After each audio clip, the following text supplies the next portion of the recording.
Dian Mulyani selaku GM Corporate Secretary Dompet Duafa dalam Dialektika TV sampaikan dinamika yang sedang terjadi saat ini menjadi pelajaran untuk mawas diri bagi lembaga filantropi di Indonesia khususnya. Tentu dalam hal ini regulasi yang sudah ada di NKRI ini kan tentu mengacu pada Pancasila dan Undang-Undang Dasar 45. Ini sudah sepatutnya ya berjalan dengan bagaimana mestinya saat ini berada. Ini juga sudah sangat bagus, Mbak.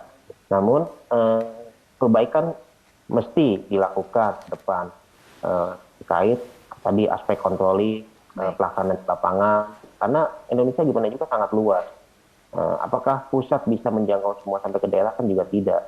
Apakah pelaksana seperti Dompet Duafa, Labismu, mungkin juga Basdas daerah, apakah di daerah bisa terpantau oleh pusat kan belum tentu semuanya bisa. Faktor komunikasi atau perangkat komunikasi di daerah kan nggak seperti di Jakarta atau di kota-kota besar. Nah ini tentu menjadi tantangan bagaimana regulasi yang ada saat ini bisa dikembangkan sampai ke aspek pelayanan ke daerah-daerah itu, sehingga kontroli pelaporan kinerja kita ini sebagai las di daerah itu juga bisa terpantau oleh pusat. Nah ini mungkin lebih kepada ke sana, karena kalau dari sisi penerapan hukum mutlaknya seperti tadi hak amil 12,5%, kemudian infak sekian 10%, ini sudah tidak bisa dikutak-atik karena sudah ada aturan mengikatnya. Ya lebih kepada aspek controllingnya yang mungkin diperbaiki ke depan, sehingga apa yang terjadi saat ini itu bisa dimitigasi jauh-jauhan.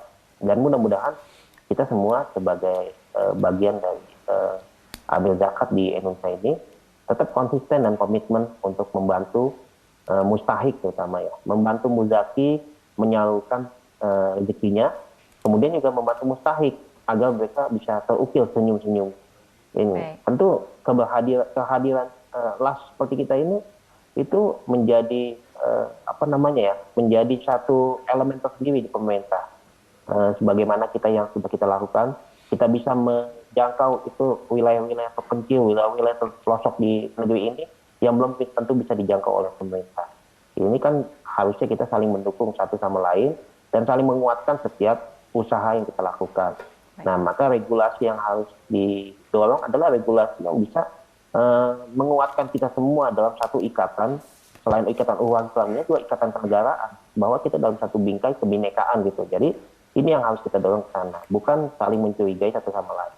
Mudah-mudahan ke depan jauh lebih baik lagi antara pemerintah dengan elemen masyarakat seperti kita ini, seperti Dompet Duafa, Labismu, dan yang lainnya, itu benar-benar menjadi satu ikatan yang kuat untuk menyongsong Indonesia yang lebih maju ke depan.